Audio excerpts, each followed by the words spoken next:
I was asked to find an object that represented me, I had no idea what I was going to choose.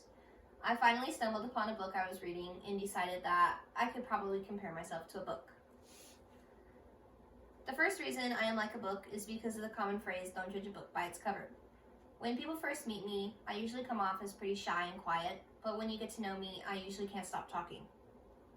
I have often been asked why I'm sad or mad or if I'm okay, and I usually just say, it's just my face.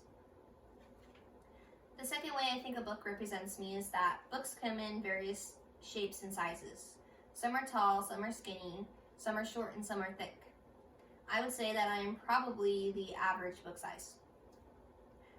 The third way a book represents me is that if you don't pick up a book and decide to read it, you won't know what you're missing out on. The same can be said about me. I'm not the type of person to just walk up to someone in public and introduce myself. But if you come up to me and ask me questions and try to get to know me, I will usually do the same. If I do not feel the effort from the other person, I often find myself uninterested and move on quickly. It is human nature to judge people by their first impressions, but this can be misleading. If you read one chapter of a book and decide, well, that sucked, you're going to miss out on so much about the characters and the plot. Much can be said about me. If you ask surface level questions, you'll get surface level answers. But if you actually dive in on the conversation and ask complex questions, I'll usually share my whole story. One negative thing I would say about a book in me is that people who usually don't like reading miss out on so much.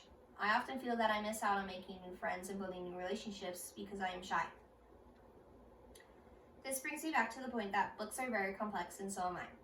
Books come in various sizes and shapes, and so do we, and if we do not open up to other people, we will not grow as individuals.